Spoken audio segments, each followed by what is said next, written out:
السلام علیکم۔ میں امید کرتی ہوں کہ آپ سب خیریت سے ہوں گے۔ ڈیئر اسٹوڈنٹس، جیسا کہ آپ جانتے ہیں کہ آپ کا فرسٹ سیمسٹر شروع ہو چکا ہے۔ اس سیمسٹر میں شفقت نسیم اور عبدالرؤف صاحب آپ کو ادبی تحریکیں کے کورس کے متعلق جو ہے وہ پڑھائیں گے۔ کووڈ کے باعث آپ کی کلاسوں کا سلسلہ جو ہے وہ آن لائن رکھا گیا ہے۔ جیسے ہی حالات بہتر ہوتے ہیں ہم انشاءاللہ یہ کلاسز فیس ٹو فیس لیں گے۔ ڈیئر اسٹوڈنٹس، لیکچر شروع کرنے سے پہلے میں آپ کو اس کورس کی مختصر سی جو ہے وہ ڈیٹیل بتاتی چلوں۔ وہ یہ کہ کورس کے اندر ہم کیا کیا پڑھیں گے، ہمارے کیا کیا موضوعات ہیں، کون کون سی تحریکیں ہیں اور ان کے لیے ہمیں کن کن کتابوں کی ضرورت پڑتی ہے۔ یہ تمام چیزیں جو ہیں وہ آپ کا جو نصاب ہے ادبی کورس، آپ کا جو ادبی تحریکیں کا کورس ہے اس میں شامل ہیں۔ یہ تمام چیزیں، یہ تمام موضوعات، یہ تمام کتابیں جو کوآرڈینیٹر کے ذریعے آپ کو جو ہے وہ مل جائیں گی۔ تو اس میں آپ دیکھ سکتے ہیں کہ ہم اپنے اس کورس میں کن کن موضوعات پر بات کریں گے اور ہماری کون کون سی تحریکیں اس کورس میں شامل ہیں۔ تحریک کے متعلق جو ہے تفصیلاً بات کرنے سے پہلے ہم دیکھیں گے آج کے اس لیکچر میں کہ تحریک جو ہے وہ آخر کیا سچویشن ہوتی ہے جو تحریک کی ضرورت پڑتی ہے، کون کون سے عوامل تحریک میں شامل ہوتے ہیں اور تحریک کے سفر کے دوران جو ہے وہ کون کون سی چیزیں تحریک پر اثر انداز ہوتی ہیں۔ اس کے علاوہ تحریک اپنے سفر کے دوران کن مراحل سے گزرتی ہے اور کتنے ادوار میں اپنے سفر کو مکمل کرتی ہے۔ اس حوالے سے ہم آج کے لیکچر میں بات کریں گے۔ تحریک جو ہے، مختلف ناقدین تحریک کی تعریف جو ہے وہ یہ کرتے ہیں کہ تحریک جو ہے وہ زندگی کی یک رنگی کو توڑ کر ہمہ رنگی اور تنوع پیدا کرنے کا عمل ہے۔ تحریک کے حوالے سے تفصیلاً بات کرنے سے پہلے اب ہم دیکھیں گے کہ جمود کیا ہے۔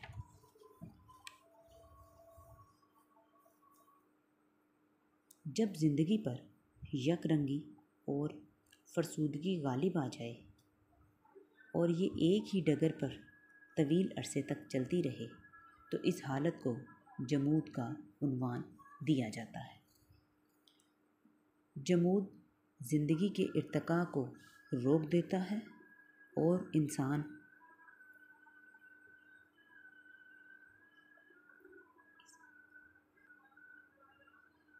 اس محلال میں مبتلا ہو کر بالآخر ذہنی موت کا شکار ہونے لگتا ہے۔ دوسری طرف حرکت جمود کے مخالف عمل کا نام ہے۔ یہ عمل ہمیشہ جمود کی قدیم اور لامتناہی حالت کو توڑ کر کسی نئی حقیقت کو وجود میں لاتا ہے۔ جمود ایک مخصوص ٹھہری ہوئی حالت اور کیفیت ہے اور اس کا مزاج انفعالی ہے، جبکہ حرکت سرتاسر عمل ہے اور فعالیت اس کے مزاج کا اہم ترین عنصر ہے۔ لغوی اعتبار سے ترغیب دینا، ورغلانا، اشتعال دلانا، چھیڑنا، کسی بات کا شروع کرنا، جدوجہد، سعی اور کوشش وغیرہ حالت جمود کو متغیر کرنے اور حرکت کو عمل میں لانے کے مختلف ذرائع ہیں۔ جمود کا تعلق ٹھہراؤ، یکسانیت کے ساتھ ہوتا ہے، جبکہ حرکت زندگی کی کشتی کو کھلے پانیوں میں سیراب کرتی ہے اور اسے نئے جزیروں کی سیاحت پر آمادہ کرتی ہے۔ حرکت کا یہ عمل بالعموم اس وقت شروع ہوتا ہے جب حالت جمود اپنی انتہا کو پہنچ کر تحرک اور برانگیختگی کے عمل کو قبول کرنے کے لیے تیار ہو جاتی ہے۔ اس وقت کوئی باشندہ جو ہے وہ آتا ہے اور بت کدے کے تمام پرانے بتوں کو توڑ کر زندگی کا سارا تناظر بدل ڈالتا ہے اور یوں فکر و نظر کے نئے آفاق کا دروازہ کھول دیتا ہے۔ پھر یوں ہوتا ہے کہ اس مرد راہ داں کی انفرادی جست سے معاشرے کی اجتماعی جست عمل میں آ جاتی ہے۔ ایک نظام شکست و ریخت کا شکار ہونے لگتا ہے اور دوسرا نظام اس کے کھنڈر پر اپنی نئی تعمیر استوار کر لیتا ہے۔ تاریخ عالم میں معاشرے کے حرکت میں لانے اور تحریک پیدا کرنے کا یہ فریضہ شروع میں جادوگروں، پروہتوں اور پنڈتوں نے ادا کیا، اور جب انسان کا شعور زیادہ پختہ ہو گیا تو یہ اہم کام پیغمبروں، صوفیوں، اولیاؤں، فلسفیوں، ادیبوں، سیاستدانوں اور سائنسدانوں نے سر انجام دیا۔ سوال یہ پیدا ہوتا ہے کہ وہ کون سا بنیادی محرک ہے جو انسان کو اس بات پر آمادہ کرتا ہے کہ وہ قفلِ جمود کو توڑے اور روشنی کی ایک انوکھی دنیا کو وجود میں لانے کا مقدس فریضہ سر انجام دے۔ اس ضمن میں زیادہ اہمیت انسانی فطرت کی اس خصوصیت کو حاصل ہے جس کے تحت انسان زیادہ عرصے تک یکسانیت اور یک رنگی کو قبول نہیں کر سکتا اور اس کے داخل میں تغیر کی آرزو خود بخود بلبلانے لگتی ہے۔ تغیر کی یہ خواہش بذات خود اتنا بڑا محرک ہے کہ ارتقائے کائنات کے بیشتر زاویے اسی کے مرہون منت نظر آتے ہیں۔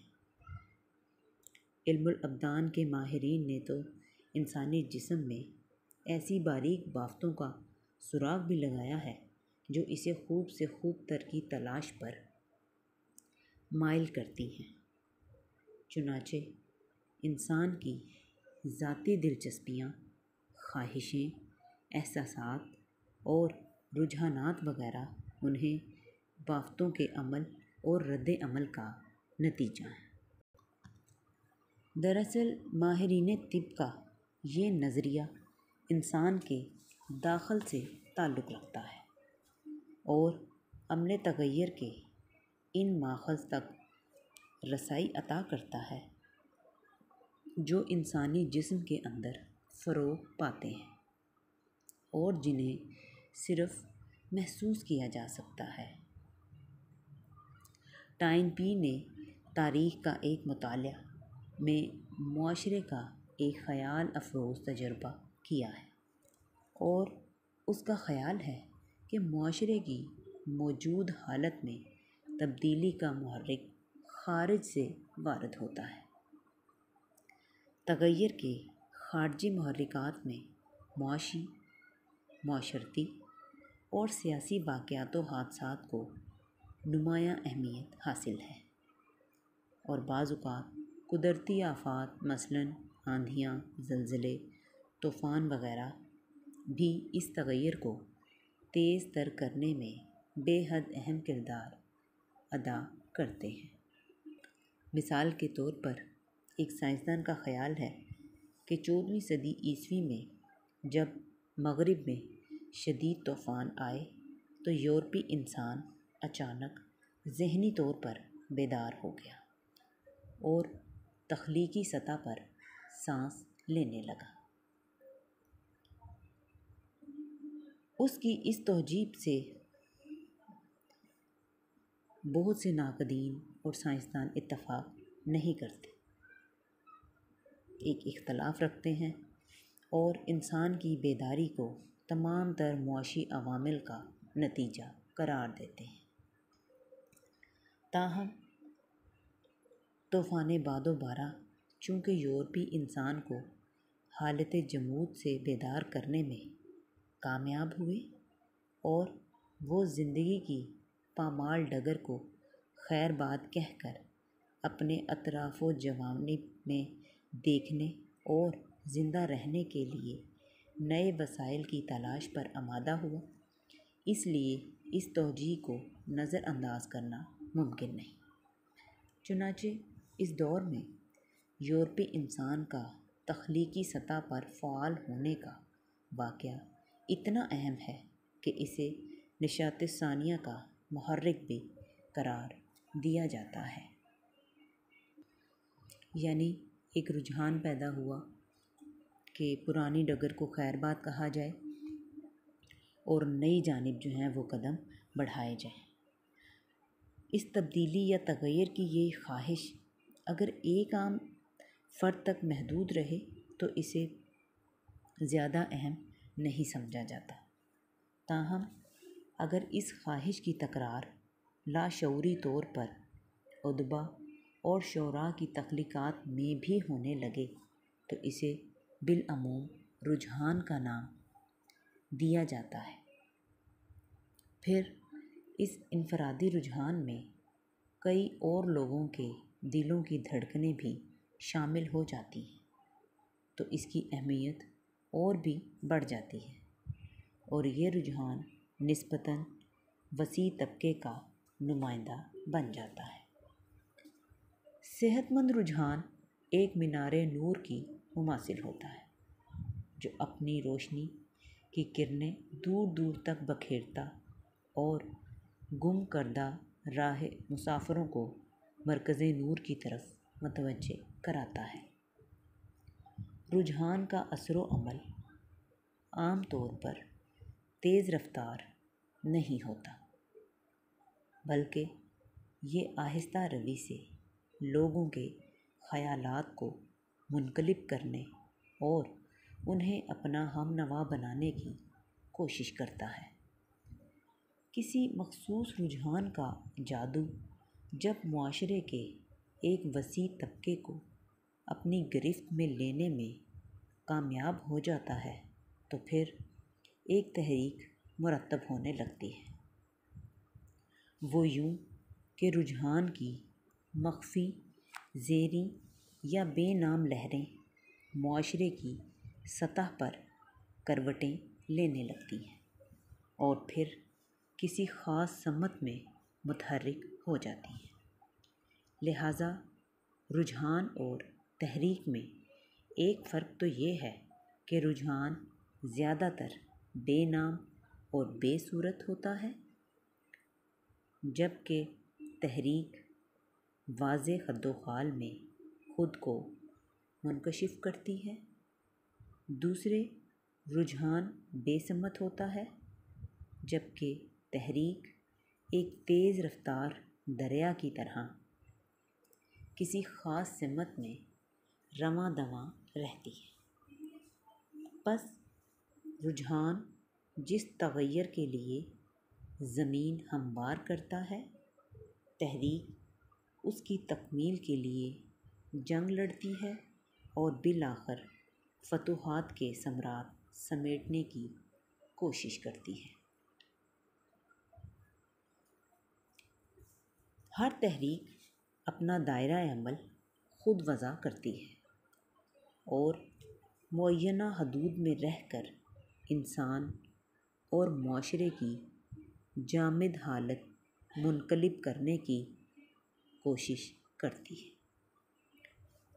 تحرک پیدا کرنے کے لیے تو کسی ایک مرد راہ داں کی تخیلی پرواز، داخلی کلبلاہٹ، ذاتی سوچ اور انفرادی کوشش بھی کارگر ہو سکتی ہے، لیکن کسی تحریک کے وسیع ثمرات کو معاشرے میں مقبول بنانے کے لیے اجتماعی کوشش بے حد ضروری ہے۔ تحریک چونکہ انفرادی عمل کم اور اجتماعی عمل زیادہ ہے، اس لیے جہاں محرک تحریک کو اہمیت حاصل ہے، وہاں وابستگان تحریک کی ذہنی، فکری اور جذباتی ہم آہنگی بھی بے حد اہم ہے۔ تاریخ تہذیب کے مختلف ادوار میں پیدا ہونے والی مذہبی، معاشرتی اور سیاسی تحریکوں کا مطالعہ اس حقیقت کو واضح کرتا ہے کہ ان کے پیروکاروں میں تحریک کے نصب العین میں یقین کامل اور منزل مراد کے حصول کے لیے ایثار اور قربانی کا بے پناہ جذبہ موجود۔ چنانچہ جب بھی کوئی کامیاب تحریک منظر عام پر آئی تو اس نے وابستگان تحریک میں نہ صرف طغیان عمل پیدا کیا بلکہ انہیں اس جوئے تیز رو کے ساتھ مسلسل چلنے کا ولولہ بھی عطا کیا۔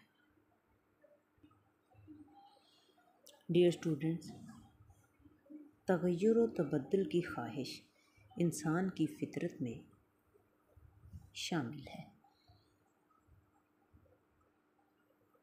چنانچہ تحریک اس فطری خواہش کو نہ صرف تکمیل کی راہ دکھاتی ہے بلکہ انسان کو جبلی سطح پر آسودگی بھی مہیا کرتی ہے۔ دوسری طرف تحریک کا ہر معاون اس وسیلے سے فروغ ذات کے ایسے عمل میں مبتلا ہو جاتا ہے جو اس کو معمول سے زیادہ کام کرنے اور فاضل قوت کو ایک مخصوص مقصد کے لیے صرف کرنے پر ابھارتا ہے۔ اجتماعی تحریکوں میں فرد بالعموم تحریک کے اجتماع میں گم ہو جاتا ہے اور اسے ذاتی نمود کے مواقع بہت کم ملتے ہیں۔ تاہم بڑی تحریکوں میں بھی بنیادی سبب تبدیلی کی خواہش ہی نظر آتا ہے اور یہاں مرکز تحریک فرد کی بجائے پورا معاشرہ ہوتا ہے۔ تبدیلی کی یکساں خواہش کے باوجود سب تحریکیں ایک ہی سمت میں سفر نہیں کرتی بلکہ تحریک کی سمت ان مقاصد کے مطابق ہوتی ہے جن کے حصول کے لیے عامۃ الناس کو کروٹ بدلنے پر مائل کیا جاتا ہے۔ اگر مقصد جامد معاشرے کو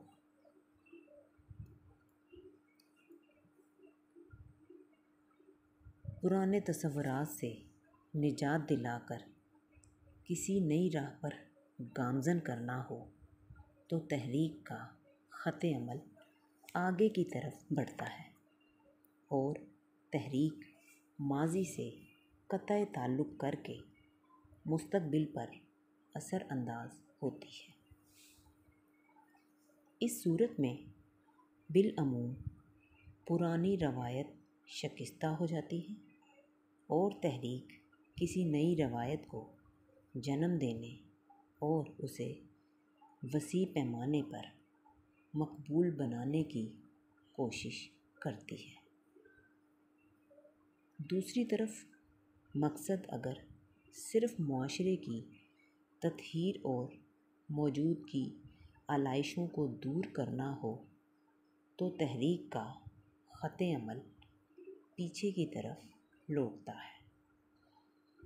اس صورت میں مسرت اور شادمانی کے کسی سابقہ دور کی تجدید ہوتی ہے عظمت اور وقار کا کوئی سنہری زمانہ دوبارہ جنم لیتا ہے اور یوں زمانہ حال اپنا رشتہ ماضی کے ساتھ استوار کرتا ہے۔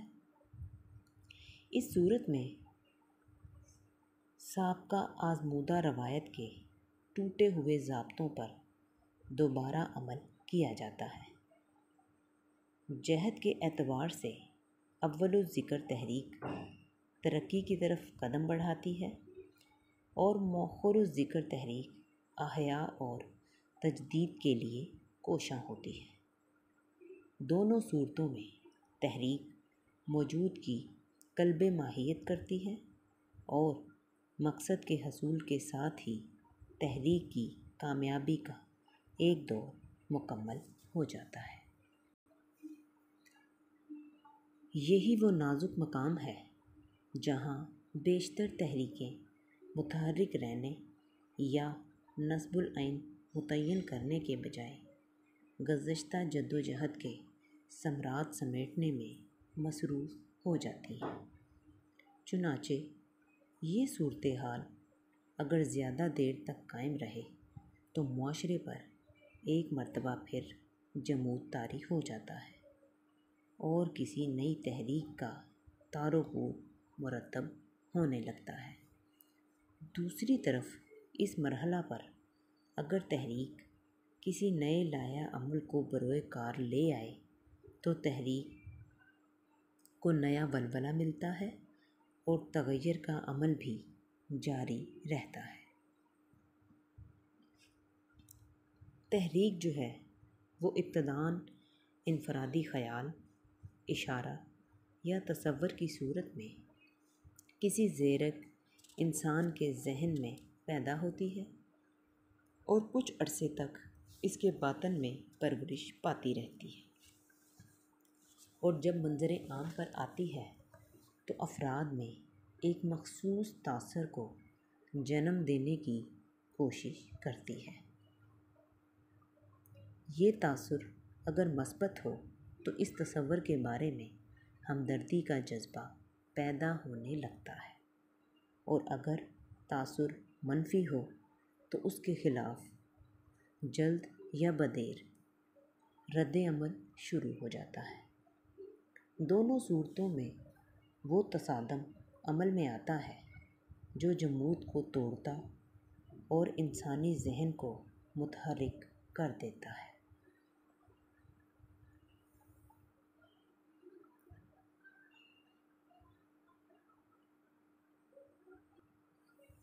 چنانچہ انسان اس تصور کے بارے میں سوچنے پر مجبور ہو جاتا ہے۔ خیالات کا یہ تصادم ایک گرد باد کی صورت میں نمودار ہوتا ہے جس میں مخالف سمت میں چلنے والی ہوائیں باہم ٹکراتی اور ایک دوسرے پر غالب آنے کی کوشش کرتی ہیں۔ اس تصادم کے بعد جب وقفہ سکون آتا ہے تو گرد باد تو ختم ہو جاتا ہے، لیکن زیادہ تیز رفتار ہوا صرف ایک ہی سمت میں متحرک نظر آتی ہے۔ اب نسبتاً زیادہ لوگ کسی داخلی دباؤ کے تحت اس نئی ہوا کے ساتھ چلنے پر آمادہ ہو جاتے ہیں۔ نیا تصور ان کا رہنما ہوتا ہے اور اس کے گرد ایک جذباتی حلقہ خود بخود مرتب ہونے لگتا ہے۔ پھر کچھ عرصے کے بعد اس تصور کی روشنی کجلا جاتی ہے، ایک نیا خیال روشن ستارے کی طرح نمودار ہوتا ہے اور لوگ تغیر کے نئے عمل کی طرف متوجہ ہونے لگتے ہیں۔ تحریک جو ہے وہ اپنے اس عمل کے دوران 4 ادوار سے گزرتی ہے، یعنی اس عمل کے دوران وہ 4 ادوار طے کرتی ہے۔